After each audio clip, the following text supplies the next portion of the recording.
NGO mempunyai peranan yang sangat penting. Banyak hal ya, karena pemerintah keterbatasan dari anggaran, keterbatasan dari SDM. Nah, ini perlu duduk bersama, berjalan bersama-sama dengan teman-teman yang NGO yang ada di Indonesia ini. Sumber daya yang paling berharga bukan tambang, minyak ataupun gas bumi. Sumber daya yang paling berharga adalah sumber daya manusia berkualitas. Itulah anak-anak kita yang nanti pemegang tongkat estafet masa depan.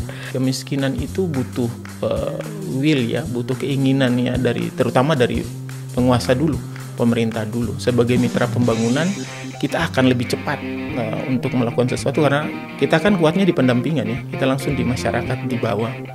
Nah, kalau pemerintahnya sudah punya keinginan dan dia bisa mendorong itu, teman-teman yang lain saya rasa mereka akan lebih bersemangat tuh, akan lebih cepat.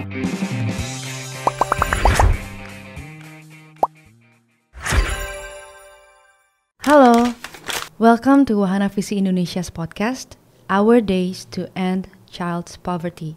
Bertemu lagi dengan saya, Monita Tahalea, Hope Ambassador Wahana Visi Indonesia. Nah, sekarang saya mau cerita dulu nih. Dalam menjalankan program pelayanan di daerah-daerah paling rentan di Indonesia, WVI selalu bermitra dengan pemerintah dan memastikan program-program WVI berjalan sesuai dengan strategi pemerintah. Kenapa? Karena dibutuhkan lebih dari WVI untuk membawa perubahan bagi kehidupan anak-anak Indonesia, dan pemerintah merupakan bagian yang terpenting dalam kebijakan maupun level implementasinya. Saat ini saya duduk bersama dengan tamu kehormatan yang sangat kami syukuri, memberikan waktunya untuk ngobrol bersama dengan kita saat ini. Teman-teman, yuk mari kita sambut Menteri Pemberdayaan Perempuan dan Perlindungan Anak, Ibu I Gusti Ayu Bintang Darmawati, atau yang biasa dipanggil Ibu Bintang. Halo Ibu Bintang, apa kabar Bu? Tentunya kabarnya baik. Aduh, kami sangat senang banget ada kehadiran Ibu di sini bersama dengan kami. Lalu tamu kita satu lagi ini nggak kalah serunya nih, salah satu seseorang yang sering berkolaborasi dengan pemerintah dalam menjalankan program WVI. Mari kita sambut Zonal Manager Sambawa, Bapak Joni Noya. Halo Om Joni. Halo. Kita terakhir ketemu di Sultan Hasanuddin ya Om ya? Betul. Subuh-subuh. Subuh-subuh ngantuk gitu ya. Iya betul. Oke, karena waktu juga dan karena ada Ibu Bintang di sini, saya udah nggak sabar mau langsung masuk ke topik aja nih. Ibu, kita mau recall sedikit ya, karena nggak mudah buat kita untuk bisa dengar langsung dari Ibu. Saat awal Ibu diminta oleh Presiden Jokowi memimpin Kemen PPPA, bagaimana perasaan Ibu dan apa sih Ibu yang terbersit pertama kali di benaknya Ibu? Tentunya kalau bilang takut sih enggak, kaget ya. Saya kan backgroundnya adalah pegawai negeri. Yang namanya pegawai negeri pasti cita-cita pensiun pun sampai pegawai negeri. Nah, ini menjadi menteri tidak pernah terbayangkan dalam mimpi cita-cita pun tidak pernah terbesit akan menjadi menteri. Tapi pada waktu itu memang ya gimana ya, kegundahan itu ada. Karena kalau kita melihat menjadi Menteri Pemberdayaan Perempuan dan Perlindungan Anak itu kan bukan tugas yang ringan ya. 2/3 dari penduduk Indonesia itu perempuan dan anak. Tapi saya meyakini diri saya ingat sekali 24 tahun yang lalu ketika suami saya dipercaya menjadi wali kota, itu saya masih berusia 32 tahun. Kalau sekarang pejabat masih muda kan sudah banyak ya. Dulu suami saya 35 tahun itu wali kota termuda, terpilih itu masih pilihan DPRD. Nah, itu waktu itu saya pegawai negeri yang basicnya eksak, artinya eksak tuh 1+1 sama dengan 2.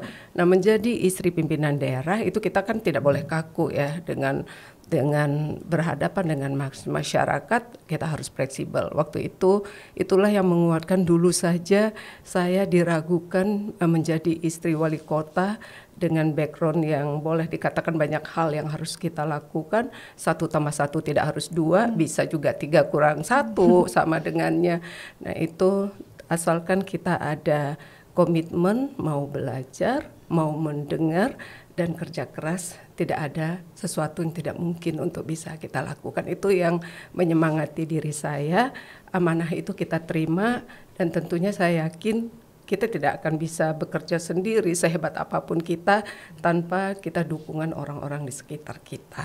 Nah, itu yang menjadi kekuatan saya. Saya menerima amanah yang diberikan untuk memimpin Kementerian Pemberdayaan Perempuan dan Perlindungan Anak. Wah, luar biasa, dari sebuah kegundahan jadi sebuah keberanian ya, Bu. Keren banget, Ibu. Bu, apa aja sih fokus dari Kemen PPPA saat ini terhadap isu kemiskinan anak, Bu? Kalau kita bicara bagi anak, kemiskinan itu kan tidak sekedar kekurangan materi ya. Itu banyak hal yang harus kita penuhi, hak-hak dasarnya, termasuk di dalam sanitasi, kemudian kesehatan, kemudian juga perlindungan dari segala bentuk kekerasan, eksploitasi, demikian juga kesalahan lainnya. Termasuk juga hal-hal yang sangat emergensi itu adalah pendidikan ya. Nah, kalau kami yakini betul Indonesia, negara kita, pemerintah Indonesia kan sangat berkomitmen di dalam pengentasan kemiskinan ini melalui, kalau kita melihat RPJMN 2020-2024 ya. Nah, demikian juga tidak terlepas menjadi semangat bagi kita kalau kita melihat SDGs, apakah itu goal 2, 3, 4 itu kan terkait dengan kelaparan, goal 2 kemudian terkait dengan kesehatan, demikian juga kesejahteraan dan pendidikan yang berkualitas. Ini kan menjadi perhatian yang serius dari pemerintah dalam pemenuhan hak-hak dasar anak. Nah, kalau kami di pemerintah melalui Kementerian Pemberdayaan Perempuan dan Perlindungan Anak ini, tentu kita melihat dari 5 arahan Bapak Presiden yang diberikan, ada 5 isu arahan Bapak Presiden yang diberikan kepada kami di kementerian ini, yang kita melihat 5 isu arahan Bapak Presiden itu, baik itu dari pemberdayaan perempuan di bidang kewirausahaan yang berperspektif gender, pendidikan dan pengasuhan, peran ibu dan keluarga dalam pendidikan dan pengasuhan, kemudian penurunan kekerasan terhadap perempuan dan anak, pencegahan perkawinan anak dan pekerja anak. Kami melihat hulunya adalah perempuan harus berdaya secara ekonomi. Nah, itu berbagai riset sudah membuktikan ketika perempuan berdaya secara ekonomi, dia akan bisa menafkahi keluarganya, dalam hal pengasuhan kan bisa berjalan dengan baik. Demikian juga perkawinan anak yang kita lihat tidak terlepas daripada permasalahan kemiskinan selain budaya, demikian juga pekerja anak kita akan bisa selesaikan, kita bisa minimalisir lah permasalahan-permasalahan itu. Kalau kita zero permasalahan semasa ada kehidupan, saya pikir itu sangat sulit. Tapi bagaimana kita meminimalisir, itu perlu langkah-langkah yang harus kita lakukan bersama. Iya. Ibu, dalam upaya mengentaskan isu kemiskinan anak ini pasti banyak mitra yang bekerja sama dengan Ibu, dan WFPI adalah salah satunya. Betul. Ibu boleh ceritain nggak apa aja sih, Bu, kerjasama yang terjalin dengan WFPI, dan bagaimana Ibu memandang kerjasama ini, Bu? Kalau WPI itu kan salah satu mitra terdekat kami ya di Kementerian Pemberdayaan Perempuan dan Perlindungan Anak. Kita sudah ada penandatanganan kerjasama antara kementerian dengan WPI, khususnya dalam perlindungan anak, baik itu melalui regulasi kebijakan ataupun di dalam implementasi program. Nah, kerjasama kita dengan WPI ini tidak hanya sebatas dokumen semata, tapi betul kita implementasikan di lapangan, kita bergandengan tangan untuk menjawab permasalahan-permasalahan anak di Santero Nusantara ini yang sangat beragam, yang perlu kehadiran kita semua. Karena kita bicara setiap anak itu kan tidak hanya menjadi tanggung jawab orang tuanya saja. Semua anak adalah anak kita. Semua kita harus hadir seperti apa yang dilakukan oleh WPI. Nah, WPI ini kan kita kerjasamanya ini tidak terputus ya. Saya melihat konsisten komitmen yang luar biasa dari WPI untuk berjalan bersama-sama kami di kementerian ini. Ketika COVID-19 itu kita turun bersama-sama. Kemudian bagaimana WPI tetap mengawal tidak hanya kebijakan terkait dengan kabupaten kota layak anak yang sudah sampai berapa tahun ya, 2016 ya sampai sekarang itu WPI tetap hadir. Demikian juga program yang terbaru pun yang kita kembangkan di kementerian ini. Kalau tadi saya menyampaikan ada 5 isu arahan Bapak Presiden. Nah, untuk menyelesaikan 5 isu tersebut, kami tidak bisa sendiri. Dibutuhkan sinergi kolaborasi. Salah satunya adalah dengan WPI. Nah, kita kembangkan yang namanya Desa Kelurahan Ramah Perempuan dan Peduli Anak. Nah, melalui 10 indikator yang harus diwujudkan oleh model desa itu, kita kembangkan di 138 desa. Persentasenya memang kecil kalau dibandingkan itu kan ada 75.000 desa. Ini model yang kita kembangkan, yang kita harapkan nanti bisa direplikasi kalau sudah terwujud menjadi model desa ramah perempuan dan peduli anak, di mana mulai di tingkat akar rumput, karena kita melihat regulasi kebijakan sudah banyak terhadap perempuan dan anak. Tapi ketika kita melihat realita, data dan indeks, itu masih menjadi PR untuk kita selesaikan untuk perempuan dan anak. Makanya kita kembangkanlah melalui kebijakan di akar rumput, melalui di tingkat desa, bagaimana partisipasi perempuan dan anak dilibatkan, data terpilah, kemudian termasuk di dalamnya itu adalah 5 isu arahan Bapak Presiden harus mulai dari tingkat akar rumput tersebut. Nah, kalau dengan WPI sendiri di beberapa daerah, saya turun sendiri, kita turun bersama-sama WPI, banyak hal-hal yang berkesan yang saya rasakan dari kerjasama kementerian dengan WPI. Kehadiran WPI sangat kita butuhkan di kementerian ini untuk kita ajak menjawab isu-isu perlindungan, pemenuhan hak dan perlindungan anak-anak di seantero Nusantara ini. Iya Bu, aduh ya, saya waktu Ibu tadi cerita tentang waktu Ibu turun visit langsung bersama dengan WPI, saya langsung kayak aduh saya tahu tuh rasanya pasti langsung banyak hal yang tercerahkan. Tapi betul, banyak pulang membawa lebih banyak kegelisahan juga ya Bu ya, karena wah PR-nya banyak banget nih ternyata. Tidak bisa kalau misalnya kita dari pemerintah karena kita keterbatasan dalam segala hal ya, termasuk SDM, waktu dan sebagainya. Indonesia ini kan sangat luas. Ya, perpanjangan tangan kita WPI salah satu contoh saja yang saya ambil ya di Asmat. Itu kita saya turun 2022 ya sama WPI ya, 2022 atau 2021 di Asmat.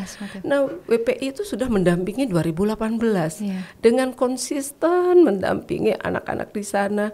Nah, kita melihat bagaimana anak-anak tidak pakai alas kaki, bagaimana anak-anak yang di PAUD itu tidak pakai uniform, ya bagaimana banyak hal yang harus kita cari solusinya bersama-sama. Kemudian ada hal yang menarik ya, yang terkesan juga, sebenarnya banyak kesan, tapi yang betul-betul tidak pernah saya lupakan sampai saat ini dan sering saya sampaikan ketika saya kunjungan di masa COVID ya, pertengahan 2020. Nah, Juni 2020 itu kan viral ada kawin tangkap. Nah, kalau kita tidak turun ke lapangan itu saya yakin sangat sulit kita mencari solusi permasalahannya apa, mencari dari akar permasalahan tersebut. Ketika saya turun memang saya tidak turun dalam satu acara, saya turun ke daerah dan untuk menjangkaunya juga lumayan lama ya, sangat sulit ya. Kita datang ke Sumba Timur itu, saya sering menyampaikan pada teman-teman saya bisa dibawa kemana ya untuk isu perempuan dan anak. Ya, pada waktu itulah sebelum besoknya kita bertemu dengan tokoh masyarakat, dengan 4 bupati, dengan Kapolres, ya saya diajak sama WPI turun di sebuah rumah aman. Rumah aman itu sangat miris, tapi kita patut bersyukur di tengah-tengah kesulitan masyarakat masih ada dermawan yang memberikan rumahnya untuk rumah singgah sementara anak, melahirkan anak, itu sangat miris. Dari sanalah kita duduk bersama dengan WPI ada lahan kosong, kita bisa bangun. Setelah bangunan saya tahu dengan susah payah WPI mencari jejaring, itu tidak WPI sendiri mau mencari jejaring sampai rumah aman itu terwujud. Nah setelah terwujud ya isinya kita cari di mana nih, selalu komunikasi intens yang kita lakukan. Jadi sana kita bisa petik sepanjang ada semangat kerja tulus ikhlas. Tidak ada istilah tidak mungkin dan tidak bisa, kita mendampingi saudara-saudara kita yang membutuhkan. Iya, betul Bu. Memang pengalaman visit langsung tuh benar-benar pengalaman yang mengubahkan ya. Aku pikir tuh waktu aku visit tuh Bu, aku pikir aku membawa sesuatu, ternyata aku malah pulang membawa sesuatu, membawa semangat, gelora semangat anak-anak ini yang mengubahkan ya Bu. Dan satu juga yang aku sangat aku taruh di hati itu waktu aku ketemu kenalan langsung sama teman-teman staf WFI yang ya Bu, saya I feel you Bu. Waktu saya ketemu langsung sama teman-teman staf WFI yang secara langsung mendampingi anak-anak secara konsisten, wah itu saya benar-benar salut banget sama mereka. Mereka juga inspirasi terbesar saya. Dan salah satu zonal manager Sambawa Sumatera Jawa ada di sini, Om Joni. Om, aku mau tanya nih sama Om Joni ya. Boleh nggak sih Om Joni ceritain udah berapa lama Om Joni di WFI dan pengalamannya? Aku manggil Om Joni nggak apa-apa ya? Pengalamannya Om Joni di WFI di area mana aja secara singkat Om? Saya pertama gabung 2004 ya, berarti 20 tahun ya. 20 tahun lalu. Pertama itu di Kerom, dulu kita sebut ADP Area Development Program. Kerom itu perbatasan RI dan PNG. Jadi di situ kami bangun rumah Taman Baca Plus itu persis di daerah garis batas itu, karena memang anak-anak di sana kan sangat prihatin ya. Setelah dari Kerom saya ke Pantai Kasuari. ADP Pantai Kasuari itu Kabupaten Asmat, mekar dari Merauke jadi Asmat. Itu ujung sekali perbatasan antara Kabupaten Asmat dan Merauke, itu daerah paling ujung dari Kabupaten Asmat itu. Saya 5 tahun di situ. Setelah itu saya kembali ke Jayapura, membuka ADP Sentani, dan tidak lama ke kota Jayapura untuk tutup ADP Port Numbai, yang salah satu anaknya kemarin datang Yoke itu. Dari situ kemudian saya ke Sika NTT. Kita ketemu dulu di Bajawa ya, betul. Untuk Hari Anak kita. Dari situ kemudian saya sekarang ke ini, saya beberapa tempat juga sih lakukan respon di Padang, di Lombok, di beberapa tempat di Papua juga, daerah-daerah pelosok lah. 20 tahun di pelosok Indonesia. Aduh Om Joni udah lihat apa aja Om, aduh seru banget pas itu ceritanya. Coba Om Joni boleh nggak, pasti kan banyak 20 tahun di daerah ketemu berbagai macam isu ya Om ya. Boleh nggak sih Om Joni ceritain ke kita, ada nggak sih hal yang unik waktu Om Joni bermitra dengan pemerintah untuk isu-isu yang Om Joni temukan? Pasti banyak sekali ya, karena Indonesia dengan segala keberagamannya ya dan keunikannya. Beberapa hal yang menarik yang saya paling ingat itu salah satunya di Asmat ya, awal, karena itu baru kabupaten baru mekar saat itu 2005 itu dan baru belum lama ya.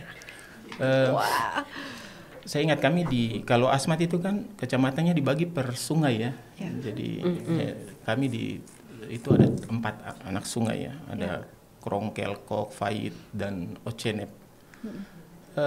Saat itu memang sih masing-masing sungai itu ada sekolah kalau bicara poverty ya.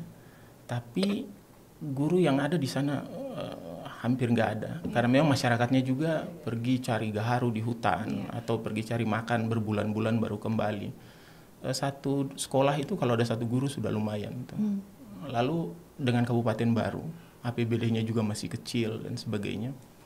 Kita coba bicara dengan pemerintah saat itu, pemerintah kabupaten. Apa yang bisa kita lakukan nih dengan segala keterbatasan ya?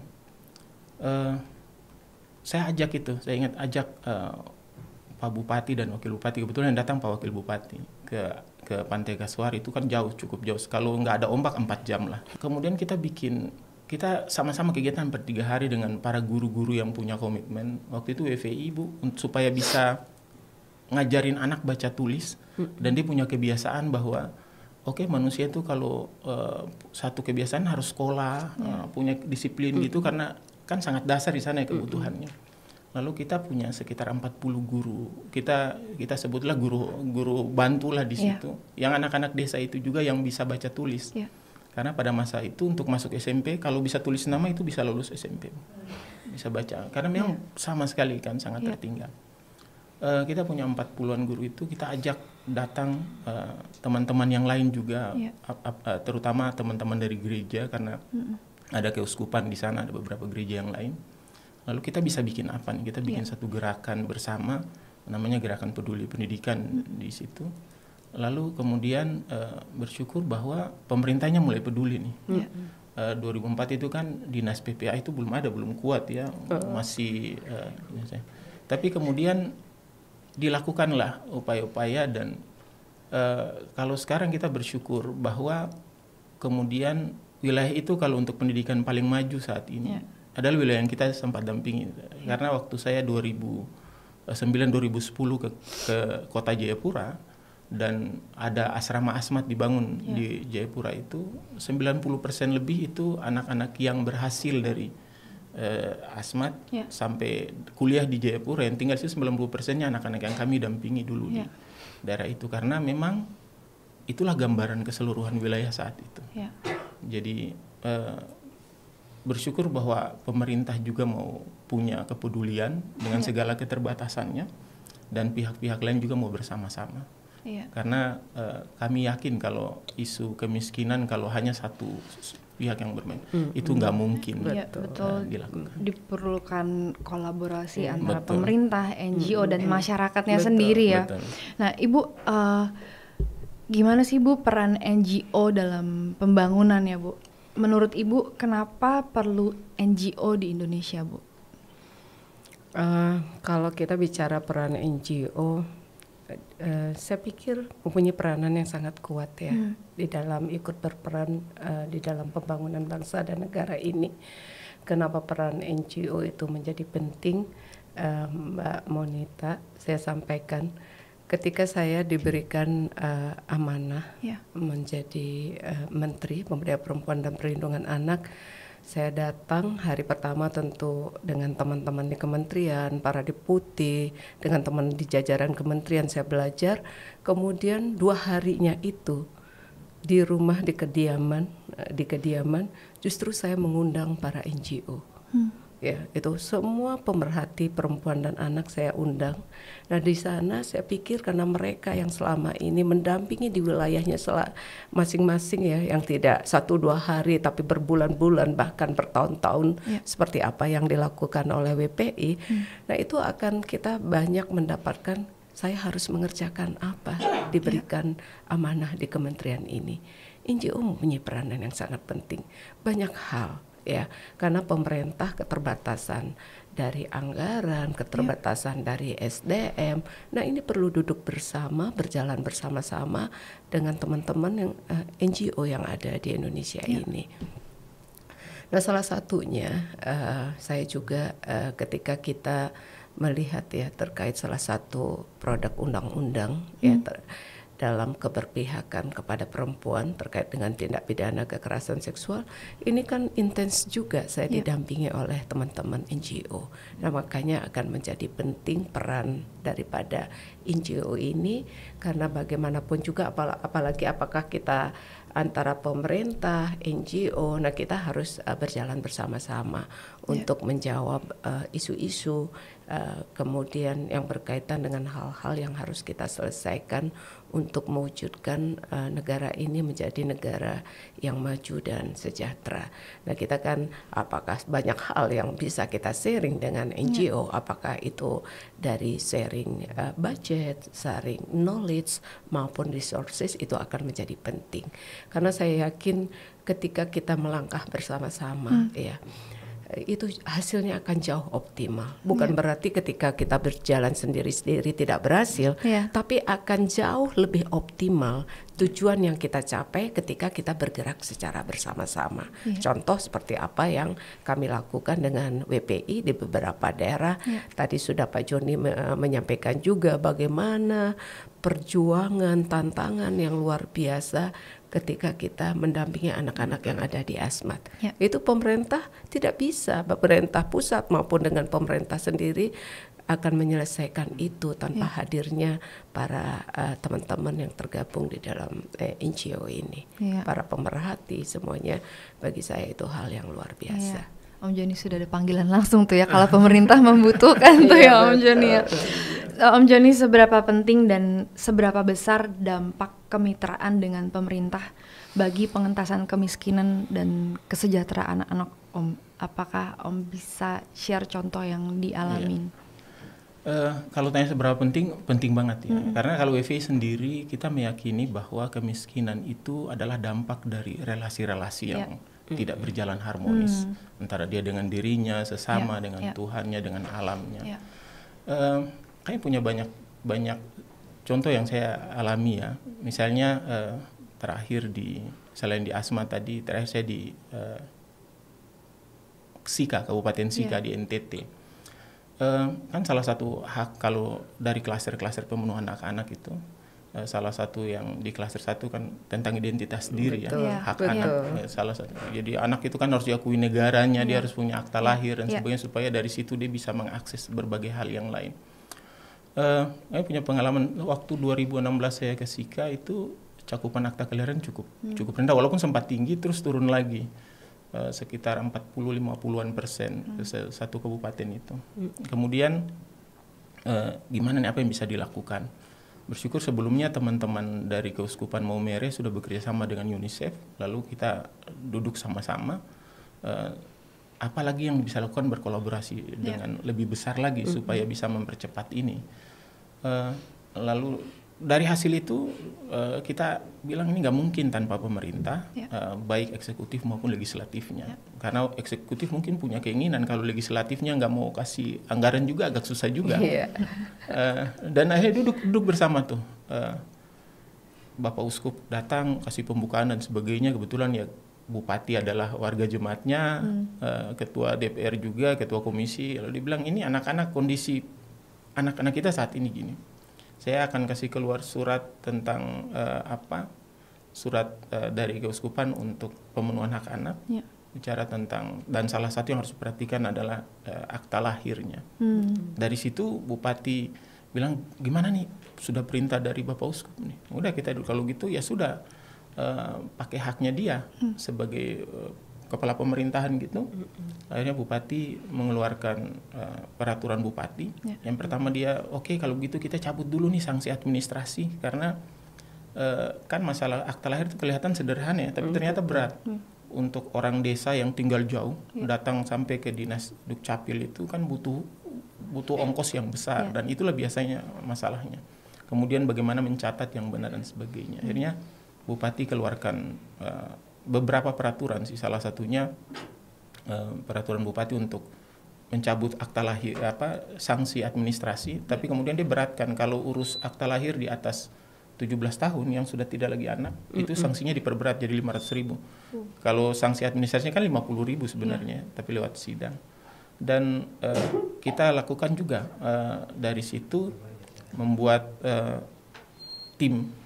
Mulai dari tim percepatan dokumen kependudukan termasuk akta itu dari kabupaten sampai ke desa. Kita latih warga desa bagaimana mencatat, pemerintah desa untuk melakukan pencatatan yang benar dan sebagainya.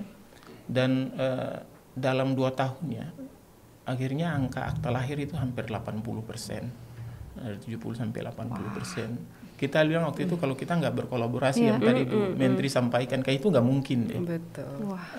Dan salah satu yang tertinggi, dan banyak yang seperti itu. Karena kembali kemiskinan itu butuh will ya, butuh keinginan ya, terutama dari penguasa dulu, pemerintah dulu. Sebagai mitra pembangunan kita akan lebih cepat untuk melakukan sesuatu, karena kita kan kuatnya di pendampingan ya, kita langsung di masyarakat di bawah. Nah kalau pemerintahnya sudah punya keinginan dan dia bisa mendorong itu, teman-teman yang lain saya rasa mereka akan lebih bersemangat tuh, akan lebih cepat tuh untuk mendorong perubahan itu terjadi. Gitu. Keren banget Om.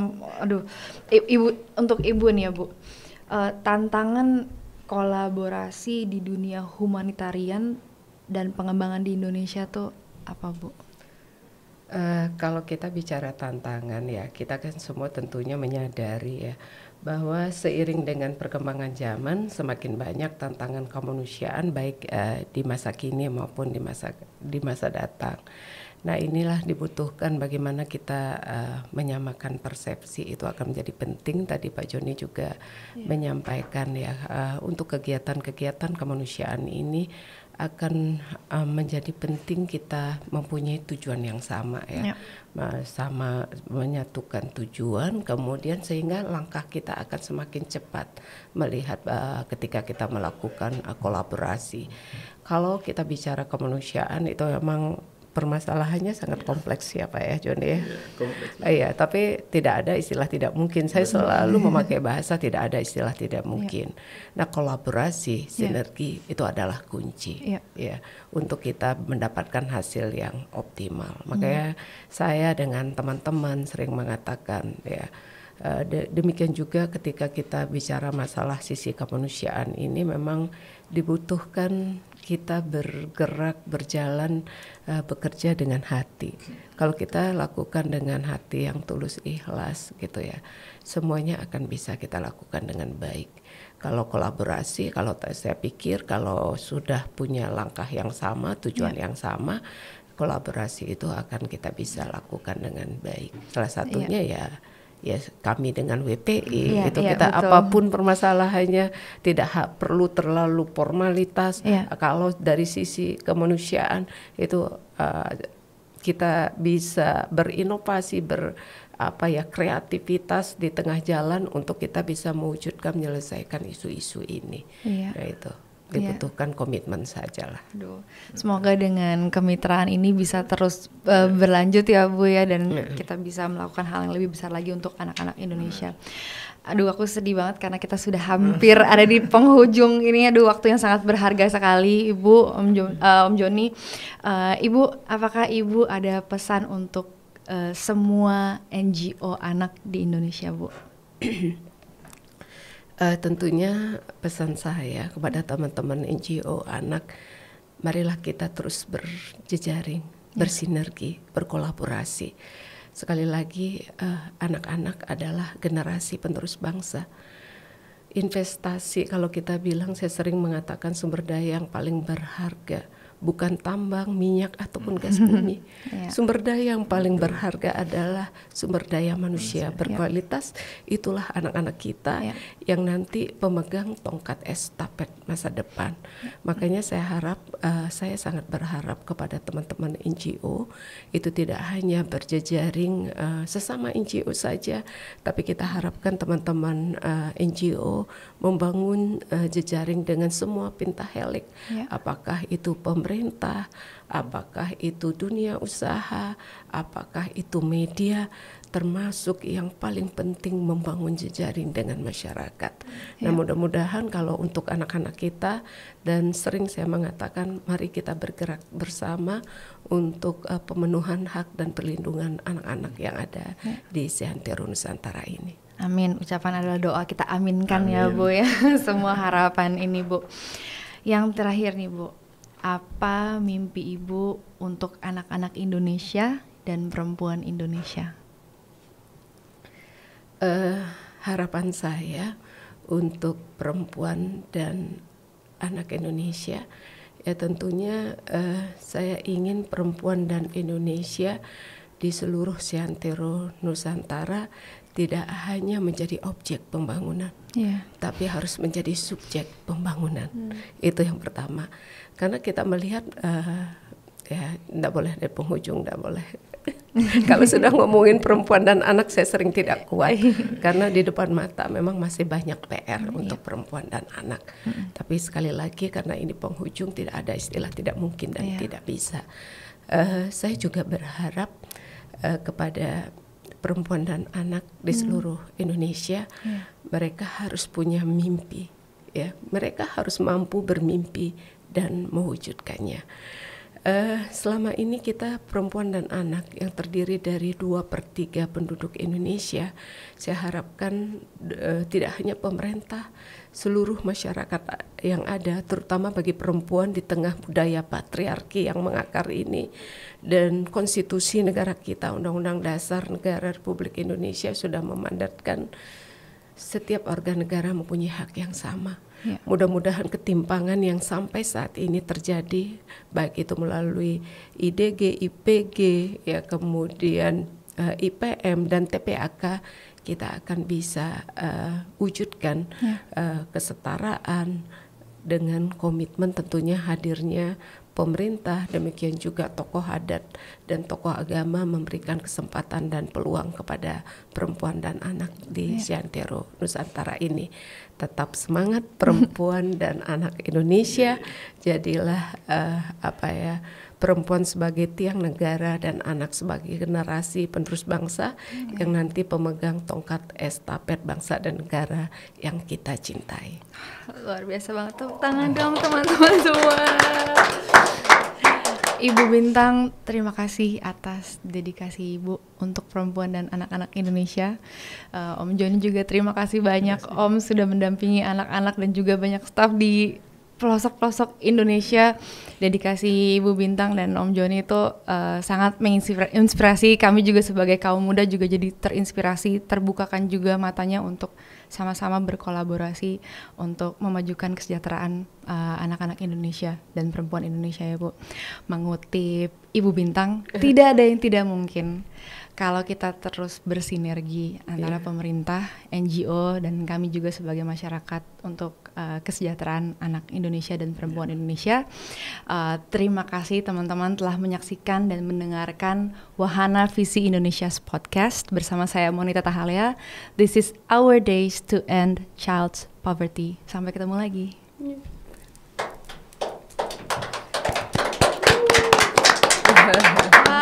Ibu, terima kasih banyak.